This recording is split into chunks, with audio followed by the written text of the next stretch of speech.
Welcome back. We're here to cover the Divine Feminine read.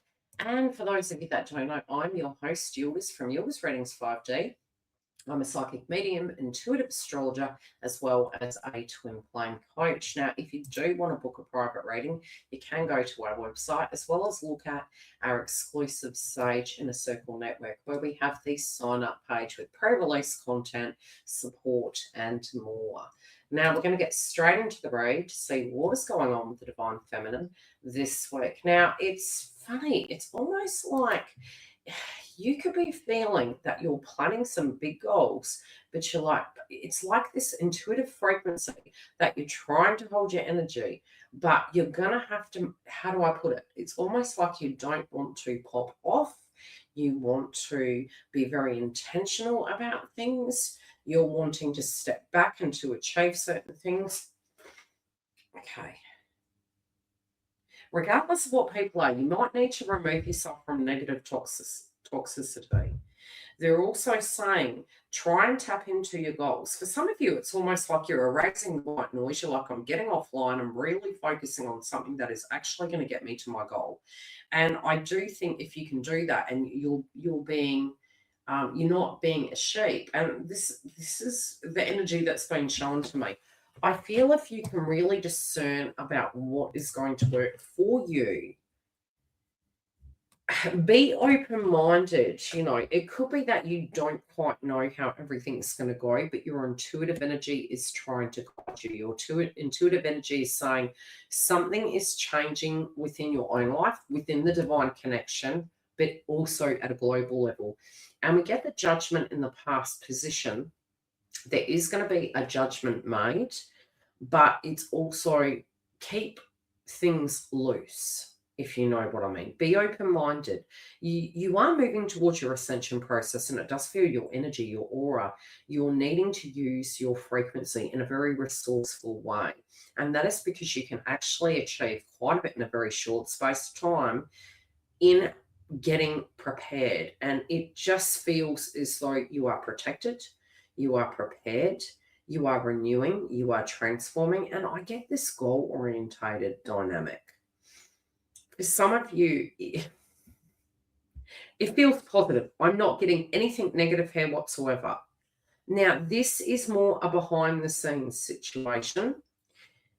This is asking you to be open about particular directions and notions, but also to tune out of the white noise and being open to how things are transitioning. For some of you, I do feel you are psychically tuning in also, which is quite interrupting. I will reference, and there are some ways you can actually navigate the ascension process so that you're not becoming unproductive during the psychic attacks. Now, some of those can be coming through where you're very focused on what you need to do.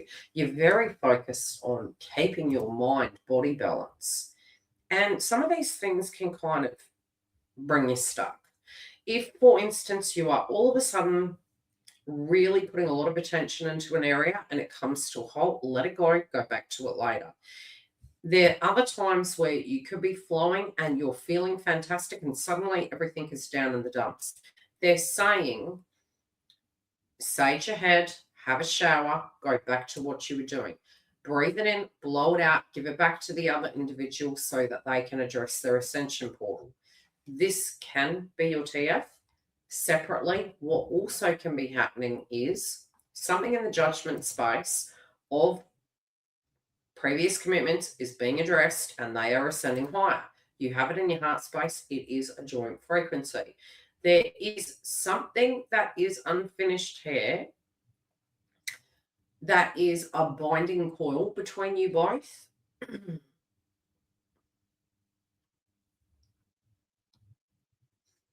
I'm going to come back to this card. I'm pushing it off to left because I think there's something else going on here. We've got the proposal card in reverse, and I don't think this is to do with you, Divine Feminine.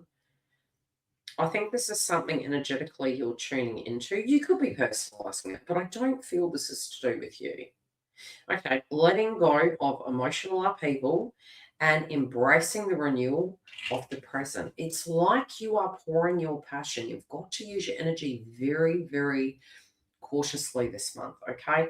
Not allowing situations to siphon you, not getting so matter of fact that everything is never, but very much focusing on things that light you up, things that move you into movement and, becoming productive. I feel some of you are even going on a health kick. It's like, no, I've got to do this. Now, do I feel this energy in anything in your auric field to do with a romantic connection? Yes, I do. However, your guides are almost coming in saying, don't get sidetracked, don't get stressed out, don't worry. Things are in alignment, things are actually moving now. Circumstances in both the masculine and the feminine's life are untangling. They initially can look as a curse. They're going to be a blessing in disguise. And they're saying these things that stopped you don't allow the same patterns to affect or distort the truth of your psychic downloads, because they're saying it's going to be very positive, but you're going to have faith in this. You're going to have to be able to decipher between fact from fiction, from intuitive psychic energy to insecurity, and know that whatever your hunches are, they are bringing you to a different stage of this path and they're wanting you to trust it. If all of a sudden you have felt this urgency to tie up loose ends and to address things, do such. We will check in with this energy next week. And I'd love to hear how this is playing out for you. We have all the masculine, feminine, and karmic out weekly. We do have these pre-released within the Sage in a Circle membership. If you do want to get those ahead of the crowd, you can jump through and sign up. The landing page can be found via our website, where you also can book private readings. Otherwise, I will check in with you next week, and hopefully you share some of your experiences with other twin flames out there to help them on their ascension path. Your advice and your experience really does count. It is your path as well.